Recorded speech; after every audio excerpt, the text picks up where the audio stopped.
Welcome. Good morning. It is my pleasure to welcome you to the 2017 edition of the Green Building Festival, brought to you by none other than Sustainable Buildings Canada. Can everybody hear me out there? Nice big room today. Delighted to bring you an action-packed, program-filled day, as SBC always does.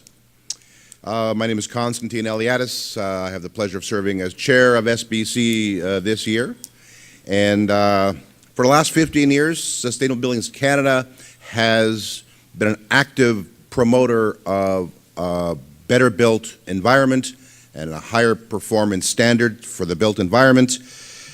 And our specialty really and our purpose is to engage and convene marketplace stakeholders to make a difference. And as I look out in the room today, I'm very proud to say that I think we're doing a pretty good job with all of you wonderful people here today to enjoy the day. At the end of the day, I hope to come away with a new view on best practices and how we scale successes to meet the challenges ahead of us. About 15 years ago, I stood to open maybe the first or second Green Building Festival, and we were talking about how to make buildings greener.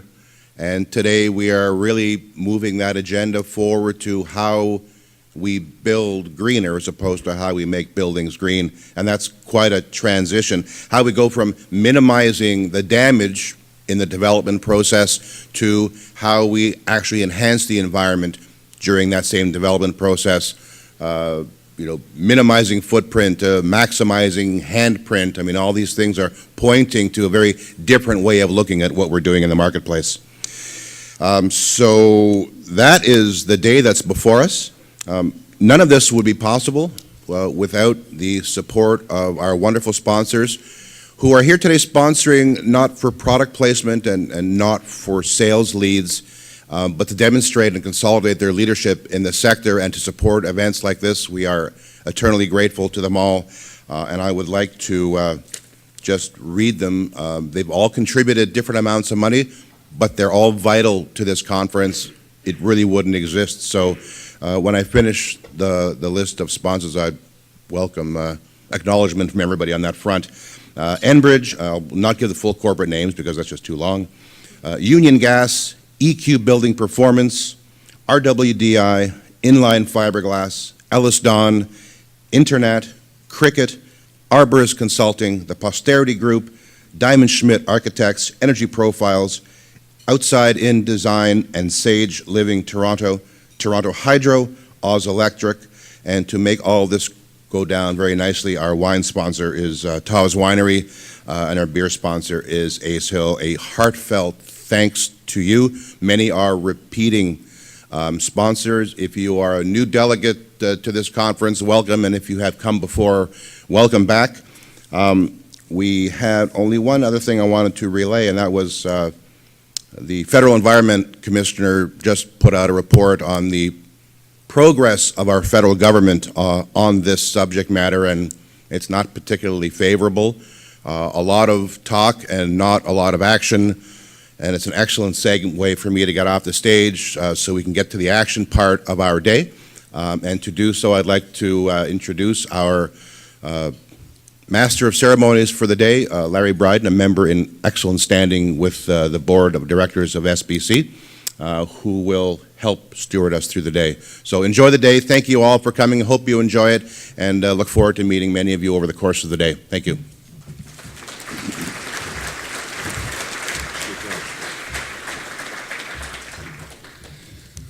Thanks, Taki, and welcome everyone to our 12th. We had to do it a couple of counts here, so it's definitely the 12th Toronto Green Building Festival. I'm once again honored to be asked to MC this event. We have an awesome lineup of speakers and presenters from around the world and from right here in our backyard. First off, though, I'd like to start with a few housekeeping items. In the unlikely event of an emergency, excuse me, please follow the marked exit signs. The escalators where we came down will take you out to an exit at the front.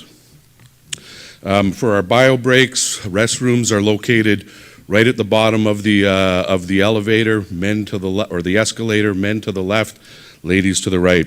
And I'll ask for the benefit of everyone in the room that you take out your phones and your devices, set them to vibrate so as not to disturb your neighbors. Today's jam-packed agenda features outstanding keynotes and exemplary plenary panels. We'll be breaking mid-morning and again mid-afternoon. We have a delicious and nutritious lunch planned. And please plan to stay for a drink and hors d'oeuvres during the networking reception to follow the programming.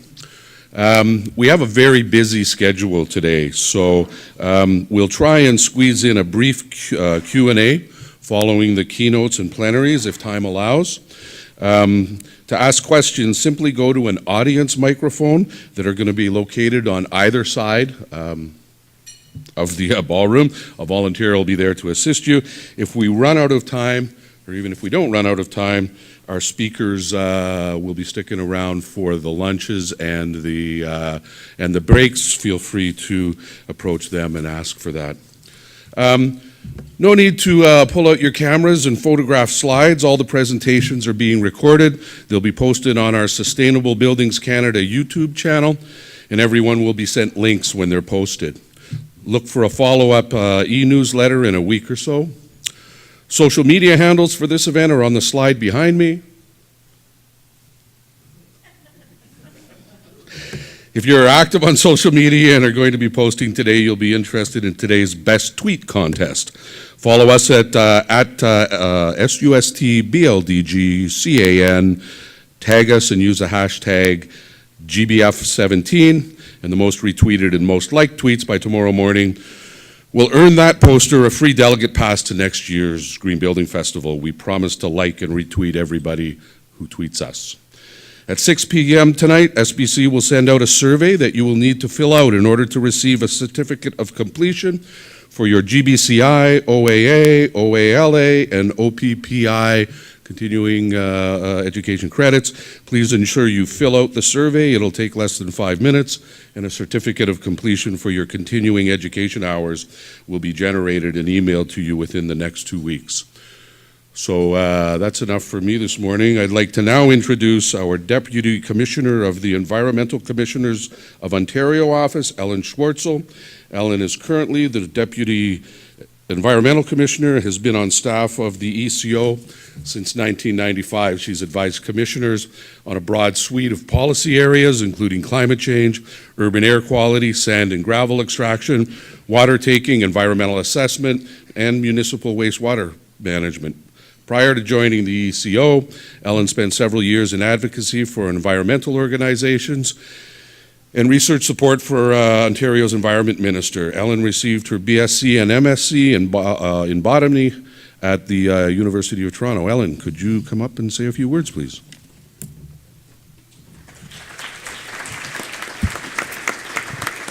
So, good morning. I have to say it's always a treat for me to be able to attend a Green Buildings event. You may know that our office, the Environmental Commissioner of Ontario, we've got a really broad mandate from soup to nuts. Our mandate cuts pretty much across the whole spectrum. And you probably know that the trend lines for some of those issues can be pretty discouraging. So it can really wear you down. So it's wonderful to be able to escape to an event like this and be reminded, wow, people can be this bright. They can be this creative. It really puts a spring back in my step. So, and of course, the building sector is hugely relevant to those intertwined priorities for our office: energy conservation and greenhouse gas emission reductions. And it bears repeating even for this audience, buildings are responsible for, roughly a quarter of Ontario's greenhouse gas emissions, and they have extremely long lifespans. So if we hope to move to a low carbon or a no carbon world, we've got to lead with our buildings. So when the Green Building Festival showcases leaders in the industry, those high-performing buildings can nudge the whole sector forward. Codes and standards can change. And for example, the Ontario Building Code, it can be steadily ratcheted up to stronger performing buildings because and only because real-life working studies have been trailblazing. And of course, we're closely watching the newest proposed changes to energy efficiency requirements for homes and large buildings that are supposed to come into effect in Ontario January 2019. The need for metered data on how buildings perform in real life is another tool our office has been promoting and highlighting. Clearer reporting, more timely reporting, more user-friendly reporting. When it comes to public sector buildings, for example, we should all have access to clear and up-to-date information on which buildings are energy hogs and which buildings are energy stars. The energy footprints we have so far for municipal buildings, university schools, hospitals, those are a good start. The new requirements for large private sector buildings to report on their energy and water use, those are going to be strong next steps. So that kind of transparency can only be good for you in your field as trailblazers. So congratulations to today's organizers and presenters, and we're all looking forward to an inspiring day. Thanks. Back down.